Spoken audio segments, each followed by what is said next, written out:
Bienvenue dans cette nouvelle édition du QG News. Au sommaire de l'actualité, l'Inde et l'Afrique passent à la vitesse supérieure. Les deux parties se sont engagées lors du sommet de New Delhi à renforcer la coopération sur le plan économique et diplomatique. Le ministre ougandais Kripus Kiyonga à Bujumbura en vue de relancer le dialogue inter-burundais. Que peut-on attendre de ces nouvelles discussions? Éléments de réponse dans ce journal. Et puis fin du deuxième forum économique de la francophonie, l'occasion d'évoquer le rôle majeur du continent dans l'espace francophone. Mais avant de développer ces titres, après la victoire, place à l'action. En Côte d'Ivoire, le président Alassane Ouattara s'est exprimé à la télévision nationale ce mercredi, l'occasion de dévoiler les grandes lignes de ses ambitions. D'emblée, un gouvernement d'union a été écarté et la priorité a été donnée à la réconciliation. Le chef de l'État mise pour cela sur la justice et la prospérité. Les relations entre l'Inde et l'Afrique sont au beau fixe. Le sommet de New Delhi, qui s'est déroulé en présence d'une cinquantaine de chefs d'État et de gouvernement, en est la preuve. L'enjeu était double, économique et diplomatique. Arwa Barkala. Le forum Inde-Afrique a pris fin ce jeudi 29 octobre à New Delhi, capitale indienne. Le Premier ministre indien a prononcé un important discours de clôture devant les 41 chefs d'État et de gouvernement africains ayant fait le déplacement, avec en toile de fond le renforcement des liens entre les deux partenaires. Durant les 3 dernières années, 25 000 jeunes Africains ont étudié et ont été formés en Inde. Ils sont désormais nos nouveaux 25 000 ambassadeurs entre l'Afrique et l'Inde. Les forces vives africaines et indiennes unies pour construire un avenir démocratique inclusif et durable, tel a été le principal axe du discours de la présidente de la Commission de l'Union africaine. Les échanges culturels et les transferts de compétences ont également eu leur place. Le continent africain et l'Inde ont tous les deux une population importante et de précieuses ressources. En Afrique, nous avons fait des progrès significatifs en matière d'éducation et de formation dans les secteurs universitaires, mettant en particulier l'accès aux sciences, à l'ingénierie, la médecine et à l'étude des technologies.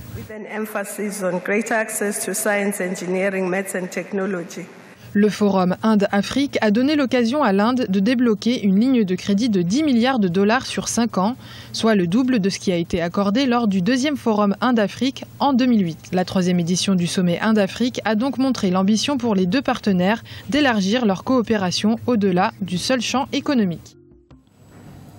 Ça y est, les résultats de la présidentielle du 25 octobre sont désormais connus en Tanzanie. La commission électorale annonce la victoire du candidat du parti au pouvoir, John Magufuli, avec 58,46% des suffrages. Des résultats aussitôt rejetés par l'opposition.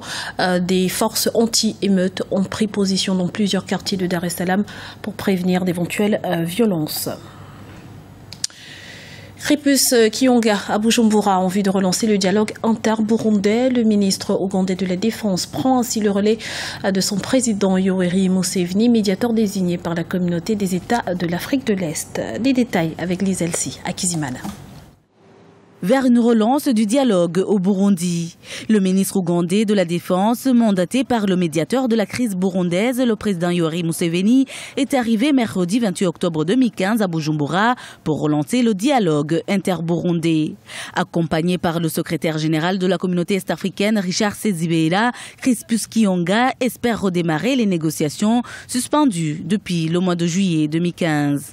Ce qu'on nous a dit, c'est que le ministre ougandais se disait qu'il allait poursuivre donc la mission qu'il avait commencée. Mais les choses ont changé parce que quand il était venu, il n'y avait pas encore de gouvernement démocratiquement élu.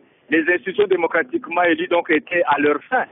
Nous pensons donc qu'il faudrait revoir donc la copie et pour essayer donc d'orienter peut-être donc la méthodologie ou même la mission autrement.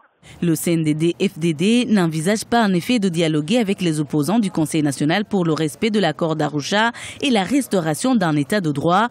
Lors de son communiqué de ce mercredi 28 octobre 2015, le parti au pouvoir s'indigne face à ce qu'il qualifie d'atteinte à sa souveraineté. Le parti du président Pierre Nkurunziza accuse la Belgique de soutenir le Sénarède et critique par la même occasion le Conseil national de sécurité de l'Union africaine d'envisager d'imposer des sanctions contre les autorités burundaises. Les partis d'opposition redoutent quant à eux qu'aucune issue à la crise ne soit trouvée. le Burundi arrive à un stade où, si rien n'est fait, si l'entêtement qui a caractérisé Pierre Nkurunziza continue à l'être, malgré la situation précaire au niveau sécuritaire, au niveau politique et au niveau même économique, eh bien le Burundi s'enfonce irrémédiablement, au risque même d'aller tout droit à la guerre civile. La crise sociopolitique que traverse le Burundi inquiète de plus en plus la communauté internationale. Une réunion d'urgence du Conseil de sécurité de l'ONU sur le Burundi s'est tenue ce mercredi 28 octobre 2015 à New York, aux États-Unis.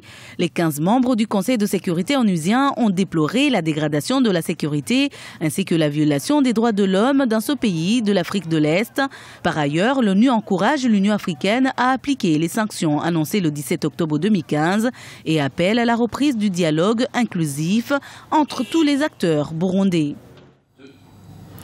Dans le reste de l'actualité, en Afrique du Sud, certaines universités ont réouvert leurs portes ce mercredi après 10 jours de grève. Les étudiants protestaient contre une hausse prévue de plus de 10% des frais d'inscription à l'université. Bien qu'ayant eu gain de cause, le débat sur la question ne semble pas clos. Les étudiants réclament désormais l'éducation gratuite pour tous. Retour sur le deuxième forum économique de la francophonie qui s'est tenu ce mardi à Paris. Alors qu'aucune action concrète n'a été enregistrée depuis un an, les organisateurs misent sur une nouvelle dynamique de croissance dans l'espace francophone. Les précisions d'Arwa Barkala. L'Afrique est le moteur économique de l'espace francophone, riche de ses ressources naturelles abondantes et au potentiel encore sous-exploité. La mise en place de structures coordonnant les différents acteurs majeurs de l'économie et de la politique de chaque pays membre de l'Organisation internationale de la francophonie devient indispensable. Nous pensons simplement qu'il y a le triptyque majeur entre l'État, les bailleurs de fonds et le secteur privé pour aller vers des partenariats publics-privés afin d'aller vers une diligence encore beaucoup plus efficace dans la réalisation des grands projets africains. Je pense que ce qui est important aujourd'hui, c'est de retenir l'espace francophone est réputé être un espace économique. En plus de la couche culturelle et politique, nous allons mettre en dernière couche la couche économique qui avait été déjà initiée au Sénégal pour aller vers plus de partenariats publics-privés afin de pouvoir diligenter les grands projets africains. L'Afrique compte pour 43% des francophones dans le monde et la part de francophones en Afrique est de 57%. Mais les priorités de chaque pays membre ne sont pas les mêmes et l'harmonisation des défis et des objectifs de développement se côtoient. L'une des grandes priorités de ce que nous pensons être des axes forts, c'est celui des infrastructures. Quand on regarde en fait à travers la francophonie, donc son volet africain. Donc il y a les infrastructures, il y a l'agriculture qui est aussi un combat essentiel, mais aussi il y a la jeunesse et les femmes. Donc nous en avons parlé tout à l'heure, c'est l'ensemble des dispositions qui permettront de faciliter l'échange et la circulation des populations francophones dans l'espace de la francophonie. Avec une croissance du PIB estimée à 5% en 2016-2017 selon le Fonds monétaire international et une classe moyenne de plus en plus importante, le continent africain représente un marché au potentiel économique certain pour les investisseurs. C'était le journal de la rédaction. Merci pour votre fidélité. Retrouvez dans un instant une nouvelle édition de l'information sur Africa 24.